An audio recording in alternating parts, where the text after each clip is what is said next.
As always, friends, today's video does contain subject matter that some people may find disturbing, and viewer discretion is advised. Also, if you have a true scary story you'd like to send my way, just go to astheravendreams.com and click the button to do so. And thank you.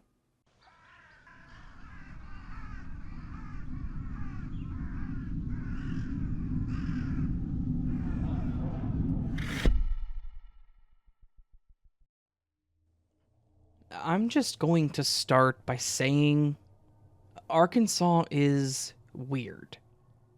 Since I'm single with very little family ties left, I often like to just hop in my hatchback and hit the road in a random direction, at least until I run out of money or things to do.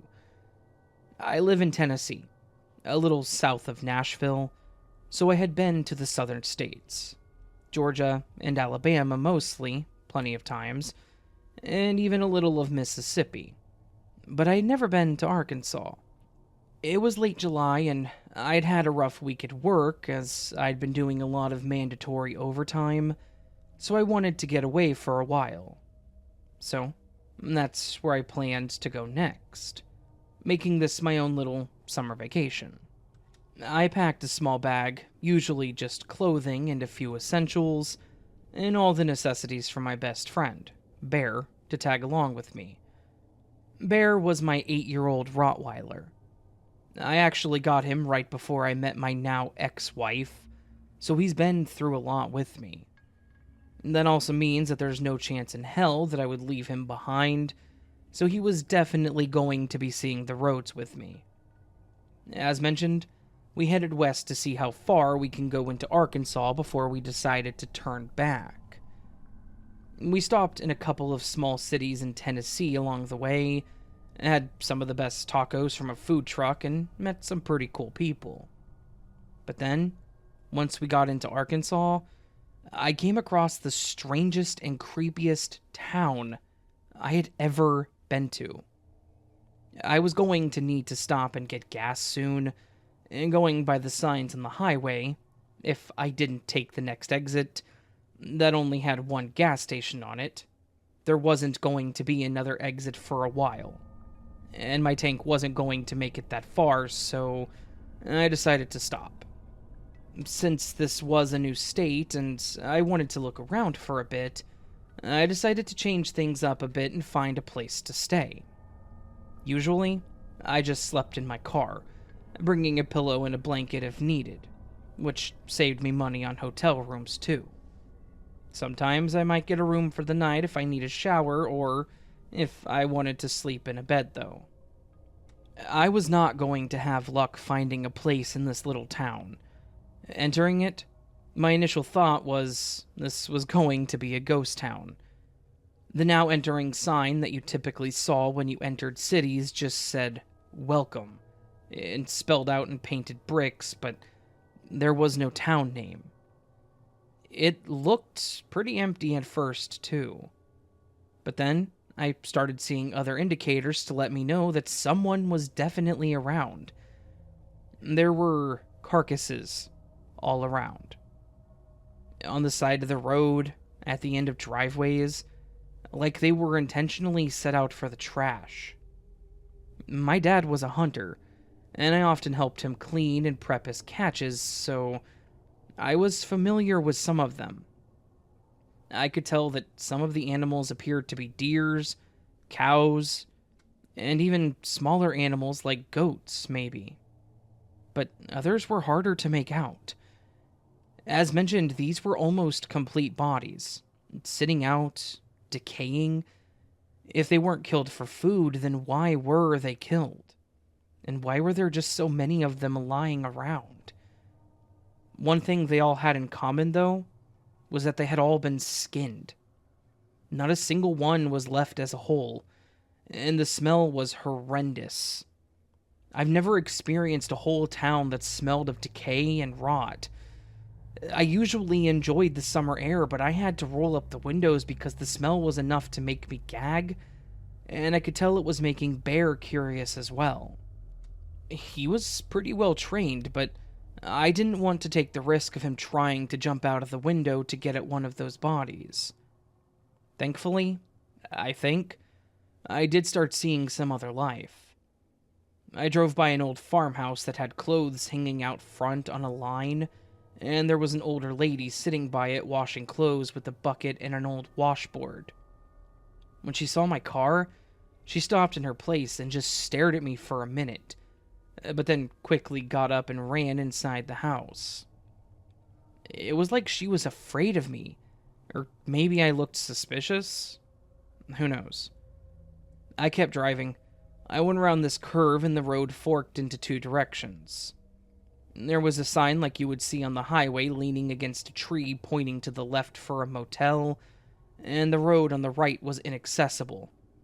It was blocked by more dead animals, but they seemed to be stacked in a way to purposely block that road. I was a full-grown man in his 40s, and that was downright unsettling to me. My problem was that I needed to get gas. I didn't want to stay here, but I was hoping that there was a gas station, since the exit sign claimed that there was at least, so I went towards the hotel. I pulled up to what they claimed to be the hotel, however, it just looked like another old farmhouse. Driving around the back, though, there was a single gas pump that looked just as old. You had to lift the handle, and the price in gallons were those spinning numbers. They weren't digital. There also wasn't a way for it to take a card or cash at the pump, so I would have to go inside. As I approached the house or hotel, I could see a guy through the window. I kid you not, it was some scrawny old man, mostly skin and bones, wearing no shirt and overalls. He was holding up a shotgun to his chest, thankfully not pointing it at me, yet. The look on his face was similar to the old lady's, one of confusion and fear. I paused before I opened the door, and as I reached for it, that's when he lifted the gun. I let go of the door and I slowly backed away from it. I swear, I felt like I was in some crazy The Hills Have Eyes movie crap. Old-looking town, dead things everywhere, and just as crazy-looking people. I felt like if I didn't leave soon, I wouldn't be leaving at all.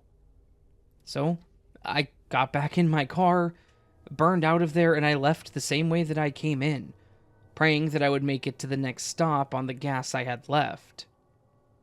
I barely made it. I got to the next exit and down a road when my car died.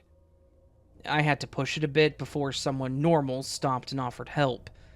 When I finally got filled up, I found myself a nice hotel to stay in for the night that also allowed pets, and I went and got us some dinner from a local mom-and-pop place across the street from it, as people normally do. They asked me where I was from and what brought me to Arkansas, and I explained my story to them. The server then suggested a place for me to visit, which brought up the creepy old town that I had seen. She seemed thoroughly surprised and confused, saying that she had never heard of such a place. I believe this town was probably about an hour or so away from the old town I saw, but she explained how she had been in that direction plenty of times but never seen anything like that. She even asked someone else that worked there about it. From what I learned, I had to be close to the city, Wynn. Yet, that's not where that place was. She pulled out a map and everything, as she was interested in showing me where we were, the highway I took, and the exits along it. Yet, that place seemingly did not exist on paper. I thought maybe I was just lucky enough to take the right roads and found that little place, but, of course, knowing all this got me curious, and even risking my life, I decided that I wanted to try to find it again, so I bought a little disposable camera to take pictures of it as proof. Once I was done in the area, I left and headed back on that same highway, and I took the same exit. I knew I was coming from the opposite direction, so I knew to get there, it would be on the opposite side.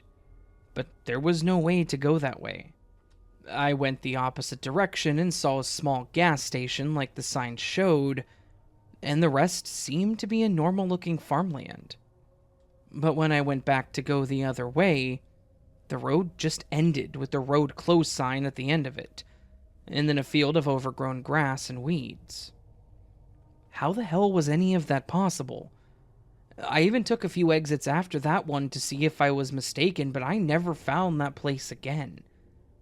When I returned home, I told my friends about it and even tried looking it up on maps, and I found nothing like it.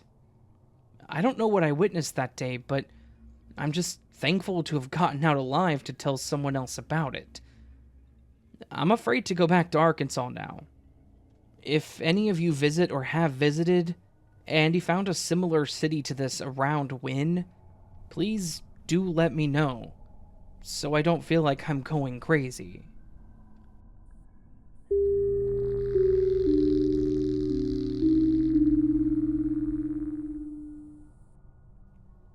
I grew up in a religious home until I moved out at the age of 18, right after high school. As a kid, my parents loved to send us older kids to any church retreats that they could. Most of the time, they were pretty fun, getting away from my family to hang out with friends and free roam most of the time, and with my own money to spend how I want. What kid wouldn't enjoy it? The ones that I did not like, however, were the camping trips. The ones where they actually had us sleeping in the good old outdoors. It was not my thing. I hated the heat and getting hot and sweaty. I hated bugs, and I wasn't a fan of most sports. I also was not a fan of going swimming in the lakes that we camped by, but that's a scary story in and of itself. So, needless to say, I didn't typically have fun with those, but I was still required to go. So, when summer came around one year, they signed myself and my older sister up for one of their summer retreats in Texas. It was going to be 5 days long, but at least my sister and a few of my friends would be there. Most of the events and activities were done as a whole, but there were a few things they split up by age and gender.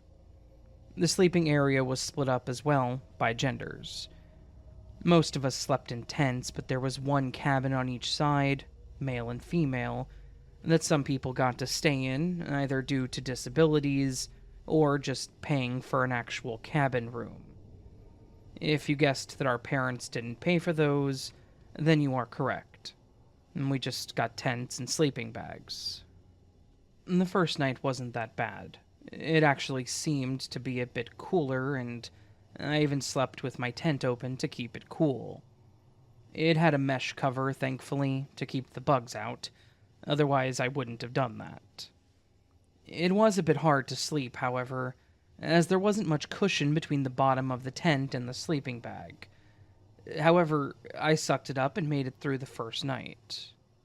The first actual day there was fun. They had a few games planned out for us, which included a water balloon/water gun fight, so we could stay cool. And then we all met in the auditorium-like center where we had a sermon. Afterwards, we had dinner, and then had free time to do as we pleased. That night was about the same, but instead of getting used to it over time, it became less and less bearable, so it was taking longer to fall asleep and stay asleep. I also felt like I was becoming paranoid, as I heard what sounded like someone walking outside of the tents. I kept trying to tell myself it was probably just one of the camp counselors, and to ignore it. One of those days, though, I started feeling ill. My stomach was constantly in knots, and I had the start of what I now know as a migraine. I didn't want to do anything, but I wasn't allowed to do that until free time. So I had to grin and bear it, and put in the bare minimum so that they would leave me alone. At one point, just to get out of playing volleyball, I asked to use the restroom and quickly started heading towards them. Thankfully, there was an actual building for them near our tents, so we weren't stuck using the portable ones. The entrance didn't have a door, though, but a long wall that went kind of in an up and down motion. I suppose that it was done this way so that they didn't have to put in doors. In this way, the wall blocked the view so that no one could see anything from the outside. As I approached the building, I saw a guy standing nearby, and he seemed to be picking stuff up off the ground and putting it in a trash bag. I figured he probably worked for the park and was cleaning up, so I didn't pay him much mind. I wasted some time there, though, resting my head against the wall, splashing my face with water, doing anything that could buy me some time. As I finally started heading back, I saw that guy at the entrance, and he looked like he was staring down the hall that leads into the restrooms. He kind of smiled at me, saying hi, and then he asked if I was okay. Knowing how the rest of the adults had acted towards me and how I was feeling, I said that my stomach was upset that I would be fine. He motioned at me to wait there, and I watched as he walked over towards a patch of grass and picked up certain leaves and returned. He told me to chew on these for a few minutes, and then spit them out. Being a kid, I of course looked at him funny. He had a slight laugh as he explained what it was, and to this day I still don't remember, but he explained that it helps with upset stomachs. I did as he said, and started chewing on them. He told me to head back to the group and to spit them out before I got there, and I should start feeling better. That's what I did. To my surprise, it actually seemed to work, too. I finished playing, and by the time we were having dinner, I was feeling much better. Unfortunately, the effect wouldn't last, and by the time I was going to bed, I was in pain and feeling sick again. I ended up cutting my free time short just so I could go lay down. I, apparently, managed to fall asleep, as I woke up when it was pitch black and silent outside. The worst part was that I woke up because of the pain again. I was lying down and it felt like my head was spinning. I was sweating, and I felt like I was going to get sick. Since there was no way I was going to be able to go home early, I decided to try to make my way to the restroom before I made a mess in my tent. I grabbed my little flashlights, and I tried to make my way to the restroom as quickly and quietly as I could. When I got close enough, I put my hand on the wall of the restroom to help steady myself as I walked around to the entrance, but I was startled when I saw a guy sitting on the bench right outside of the restrooms. I recognized him and his voice as he spoke, though, and I knew it was the guy that gave me the leaves. He asked me where I was going, and all I said was that I didn't feel good, and then started walking into the room. He tried to make small conversation with me, but I ignored it and went in, fearing I was about to get sick. After sitting there on my knees and dry heaving, nothing else happened. I was just leaning on my arm at this point, trying to gain my composure and figure out what I was going to do next, when I heard the guy ask, "Do you need help with anything?" Now, at the time, I really hadn't realized this, but the guy sounded very clear. Like, he may have partially been inside the restroom. Like, in the hallway part. I thought it was a weird question to ask, though, but I just said no. I again splashed water on my face at the sink, and I finally walked out when I felt that I could walk again. Sure enough, the guy was still out there as if he was waiting for me. He asked me if I needed help getting back, and I didn't know how to answer other than saying that I just wanted to go home. Before I even realized it, he had one arm around my waist and was quietly, almost whispering to me, that he could take me home. I was around 13 at the time, and I was sick and not thinking straight, so I agreed at first. He started leading me away, but I was at least coherent enough to notice that he wasn't leading me back towards the camping area, but into even darker trees. Now, I was starting to get scared. I tried asking where we were going, and he said that he knew a shortcut through the trees. I started hesitating as I walked, saying that I didn't want to go that way, and I noticed that he grabbed my waist tighter, and his tone became more and more aggressive. He was saying, "If you want to go home, you have to go this way. You don't have a choice. Now walk." And rightfully so, it began to terrify me even more.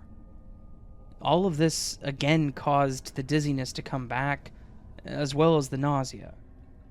I tried telling him that I was going to get sick, and he must have thought I was lying as he tried to pull me closer to possibly pick me up. This didn't go the way he anticipated, as when he attempted to pick me up, I threw up, in his direction. It did cause him to let go of me and shout a few choice words, and I quickly ran away. I didn't have my flashlight anymore, so I ran praying that I didn't step or trip on anything. I finally saw a light that was coming from the cabin, and I ran towards it. Once close enough to it, I ran to my tent, zipping it up and completely hiding in my sleeping bag. I didn't fall back asleep that night either.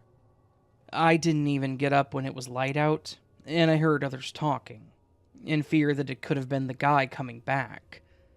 It wasn't until one of the counselors came over to my tent and started calling for me that I finally came out.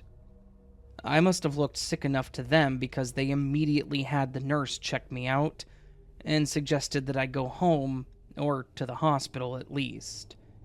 While I was lying there in the cabin waiting for my parents to come get me, someone else was packing up my stuff. The nurse was in the room with me, and she asked why I hadn't told anyone how I was feeling. I tried explaining that I had, but no one believed me, except for the guy with the leaves. But then I explained to them that he was really scary and mean about taking me home. That's when I became really terrified, because she looked at me confused, asking what guy I was talking about. I began explaining to her more what the guy looked like, and my encounters with him. She then walked out of the cabin and yelled for one of the counselors. Sure enough, the guy that I saw was definitely not part of the church staff. Someone else had mentioned seeing him, but it was a public park, so they assumed he was just another visitor, or possibly someone that worked there. They reported it to the police, and they went out looking for him, but he was never found as far as I know. They cut the whole trip a day short. I remember this because my parents tried to get a refund for the days that I wasn't there, and the day my sister came back early, too. Never mind the fact that it ended early to keep your kids safe, though, right?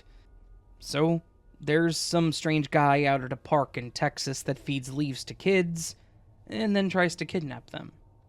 Oh, yeah, also, my parents took me to the hospital, and it turned out that I had food poisoning.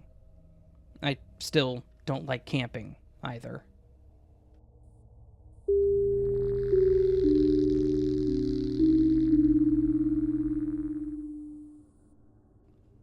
This happened when I took a solo trip to the Bahamas several years ago. I was in my 20s, and I wanted to take a vacation for myself. I only told my parents and a girlfriend of mine where I was going, and how long that I would be gone, and that was about it. When I got to the airport, there was a storm along the route that my plane would be taking, so it was going to be delayed by a few hours. It wasn't a big deal, so I got all checked in and sat in the waiting area reading a book that I had brought along. It was about an hour into my delay when I noticed a guy that seemed to be pacing or walking in a circle around the seats. I remember him because he was wearing jeans and a black suit jacket that was buttoned up. I always thought that that was a tacky combination. He also had a Bluetooth earpiece in what looked like a PDA, or maybe an old BlackBerry phone. He wasn't really giving off weird vibes at that point, though. He was more so just an annoyance as he paced around me and others. People that are in a rush in an airport always irk me. Time is out of our control. Between the giant metal things in the sky being on specific schedules, And not to mention that the weather, which is also out of everyone's control. It's best to just sit and go with the flow at that point. Honestly, I was expecting him to start complaining to the staff. Instead, however, he finally sat down in a seat across from me and appeared to be talking to someone through his earpiece. The conversation seemed to be pretty one-sided, as he only said a few words here and there, but what little he did say, it did become a bit suspicious. His conversation consisted of words like, yes, no, possibly, match, female, about 5'6", Auburn, alone, proceed, confirmed. That is about when I noticed that he was describing myself. I thought, what the hell?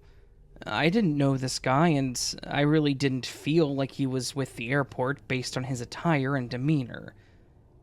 It's not like I was doing anything suspicious anyways. I'd been sitting here with my book the entire time. I didn't even have my MP3 player or cell phone as they were in my carry-on. So, the only thing I could actually think to do, without actually doing anything, was to look up at him and make clear eye contact so he knew that I noticed. I thought that it did something, because when we locked eyes, he got up and walked away, and I thought nothing else of it. It was finally time to board, so I got in line and got in my spot. It was a little past the middle of the plane in the edge seat. I was sitting next to an older lady and her granddaughter that was probably around 10, so I figured that they wouldn't be a nuisance for the flight. Then, I saw Suit Jacket get on the same plane. I saw him walk in, look back into the plane, and then he finally started walking back when he saw me again. As he passed by, his eyes did not move from my direction. Yet, as everyone boarded the plane, I was getting that feeling of being watched again. So I turned around, and sure enough, he was in an edge seat, leaning over just enough to look at me. I turned back around, hoping to ignore it, thinking he was just trying to be a creep to mess with me. However, it didn't stop, as after we took off, he walked toward the front of the plane, making sure to drop something in my book that I was reading. It was a folded-up napkin with scribbling on it that said, "Do not leave the plane upon landing. We need to speak with you." This kind of alarmed me again. I didn't know who this guy was, or who this we that he was referring to was as well. I couldn't think of anything odd that I did that would have alerted security or anything like that, but yet, I also didn't believe that this guy could have been with the airport. Not to mention, he got up when the seatbelt light was still on, and he was told to go back to his seat by the stewardess. To not listen to simple rules like that, it didn't seem like something someone would do if they worked there. And as he walked back, he looked at me again, but this time there was a slight grin on his face, and he winked at me. I don't know if that was supposed to make me feel better about the situation, but regardless, there was no way in hell I was going to do anything that this guy wanted. So, once the plane landed, I made sure to be one of the first people off that thing. We started unloading, and I cut off the row on the other side to get out quicker, and to put more people between us.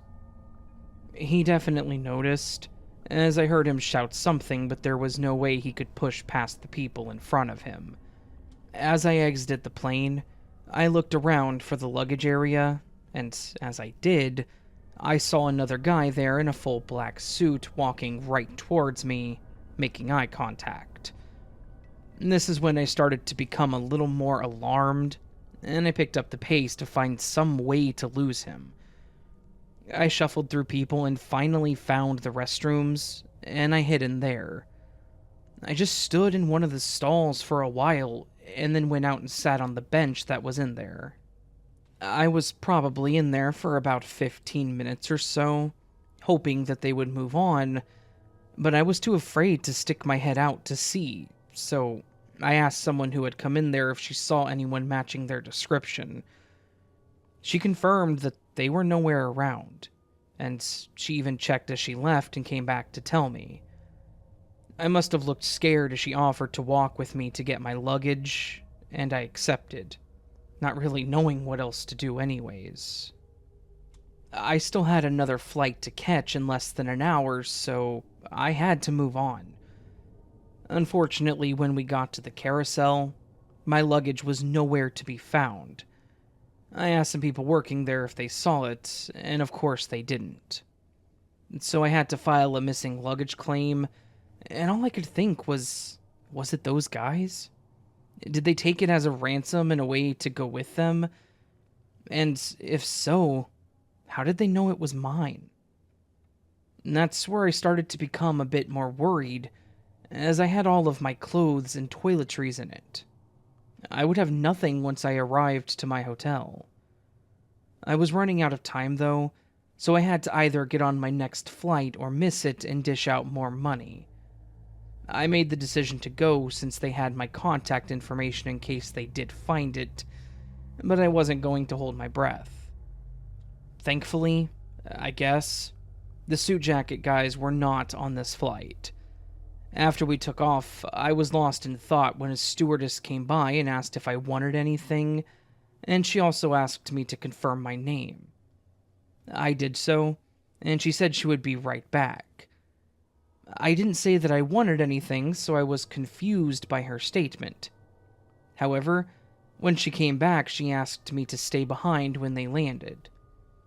Now I was feeling like something was wrong, and that she wasn't actually part of the staff.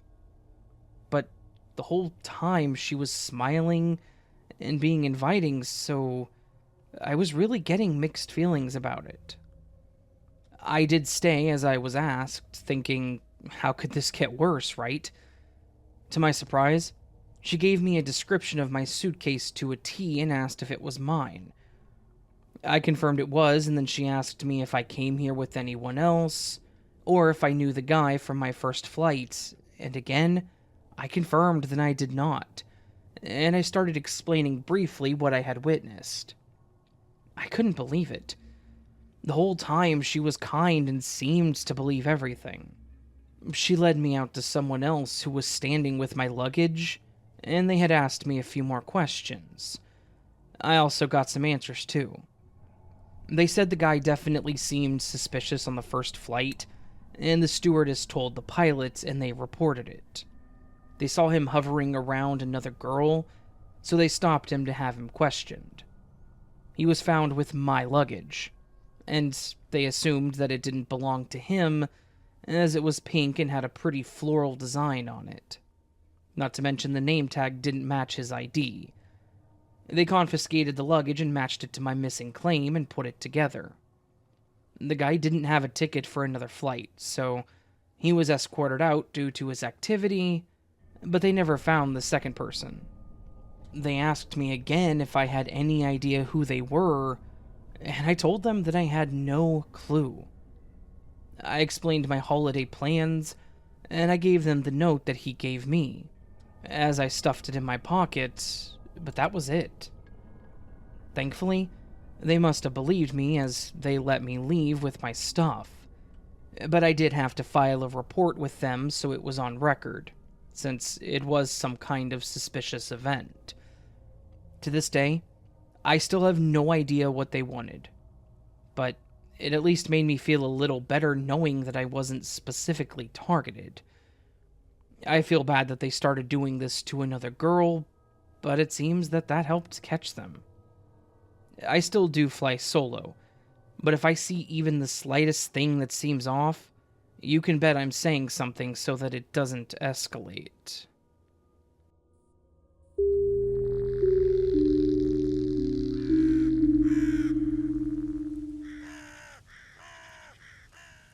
So that, my friends, how would you spell that?